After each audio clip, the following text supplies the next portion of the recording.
On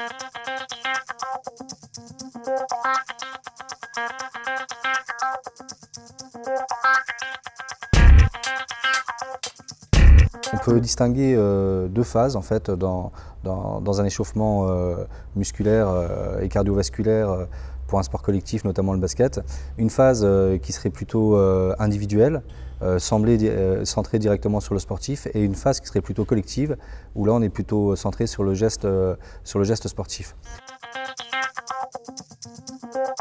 La première phase, donc, est plutôt cette phase individuelle. Elle est assez intéressante parce que déjà elle fait appel à l'autonomie du sportif, et c'est une phase qui est une phase de prise en charge vraiment individuelle et autonome, donc, comme on l'a dit, et qui permet donc au sportif de cibler ses propres exercices avec ses choix, et donc avec une orientation qui doit être assez juste et assez trouvée. Donc elle nécessite au préalable une prise en charge en amont qui peut être soit dirigée, soit coachée par un kiné, mais aussi par un préparateur physique s'il y a, ou un médecin. Et donc on va déterminer tous ces exercices-là. On va prendre en compte pour cette phase les données du sport, donc là du basket. Donc on travaille sur les ceintures scapulaires et les ceintures pelviennes, c'est-à-dire les épaules, les hanches, et un sport d'appui qui se joue avec la main. Donc de là, on a différentes pathologies qui sont souvent présentes chez les basketteurs, et donc on va essayer de faire comprendre aux sportifs pour que lui puisse faire les exercices en prévention de tous ces problèmes qu'on va essayer d'éviter. Cette première phase qu'on pourrait appeler un petit peu une phase d'éveil, de l'échauffement, une phase qui devrait durer à peu près une dizaine de minutes de façon autonome. Elle peut se faire ou dans le vestiaire ou dans la salle, et doit faire intervenir plusieurs composantes. Une composante articulaire, une composante musculo-tendineuse, une composante cardiovasculaire légère et une composante proprioceptive. On essaie toujours de compenser par une composante cardiovasculaire pour ne jamais démarrer un échauffement à froid. Ça peut être une petite marche, par exemple dans le vestiaire, ça peut être un vélo pendant quelques minutes, et donc voilà. Ensuite, en principe, on commence par les échauffements articulaires. Donc c'est vraiment pour travailler la souplesse articulaire, donc au niveau des chevilles, au niveau des genoux, au niveau des hanches, mais surtout au niveau du dos et des ceintures scapulaires. Ce qui est important, c'est de donner de l'amplitude maximale dans les amplitudes articulaires de chaque articulation. Ensuite, on va essayer de passer sur une phase plutôt musculo-tendineuse, et donc là on va mettre en place des étirements plutôt ciblés sur les muscles spécifiques, notamment aux basketteurs. Donc les muscles spécifiques aux basketteurs, on a tous les muscles de l'appui, comme un petit peu les courses, c'est un sport de course, donc c'est un sport d'appui.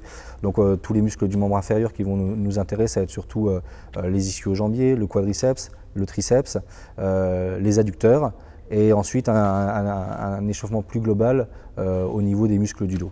Ensuite, on a un échauffement proprioceptif. Donc cet échauffement proprioceptif peut se faire avec des appuis, des plans instables, des plans stables. On essaye de toujours faire évoluer des yeux ouverts aux yeux fermés pour stimuler un petit peu toutes les composantes, et de travailler articulation par articulation et dans des positions extrêmes, donc d'aller rechercher des rotations, des varus, des valgus de genoux, des positions de lésion, des ligaments croisés par exemple, et d'aller chercher toutes ces petites positions au niveau des exercices.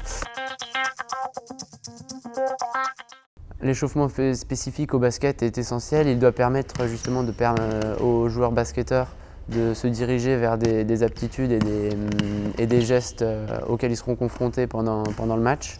C'est un échauffement qui doit durer entre 10 et 15 minutes. Il ne doit pas excéder 20 minutes, auquel cas il risquerait de laisser des traces physiquement et de porter atteinte à l'état de fraîcheur des joueurs. Alors l'objectif de cet exercice sur bossu est déjà de conserver les deux pieds parallèles, largeur de hanche. Les joueurs de basket vont tout doucement se diriger en position de flexion au niveau des jambes, en essayant de jouer sur tout ce qui est notion de rétroversion et d'antéversion au niveau du bassin, donc plutôt antéversé pour diriger un peu les fesses vers l'arrière et se retrouver dans une position plutôt défensive. Les joueurs doivent effectuer une conduite de balle de main gauche à main droite alternativement, et l'objectif est de maîtriser l'équilibre en conservant un bon gainage au niveau de la sangle abdominale et toute la partie dorsale. L'intérêt de cet exercice est de mettre en action sur un milieu instable les capsules articulaires, notamment des chevilles et des genoux, tout en préchauffant les muscles quadriceps fessiers, lombaires et au niveau de la sangle abdominale, pour avoir une coordination intramusculaire. Deuxième exercice, 2 joueurs, un lanceur, un réceptionneur. Le lanceur envoie la balle au réceptionneur. Le réceptionneur, à l'état d'équilibre sur le bossu, est chargé de réceptionner la balle tout en conservant l'équilibre sur une seule jambe, ce qui va lui permettre de préchauffer tous les muscles sur le pourtour de la cheville, du genou, mais également de mettre en action quadriceps, fessiers, sangle abdominale et les muscles lombaires. Et objectif, il doit conserver l'équilibre et terminer par un shoot. Donc l'objectif est de réaliser 6 shoots sur une série avant d'inverser sur l'autre jambe, et ceci en réalisant 3 fois. Le troisième exercice, l'objectif est de se diriger vers des exercices à connotation un peu plus cardio-respiratoire. L'objectif est d'élever justement la fréquence cardiaque petit à petit pour se diriger vers une fréquence cardiaque cible, celle qu'on serait amené à retrouver en match.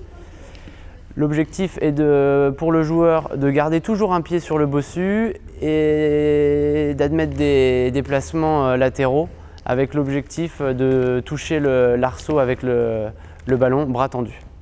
L'intérêt de ces exercices spécifiques, c'est justement de permettre de faire un travail poste par poste éventuellement et d'intégrer une évolution d'un exercice, d'un échauffement qui serait généralisé vers un échauffement spécifique et pour éventuellement se diriger vers un échauffement spécifique poste par poste.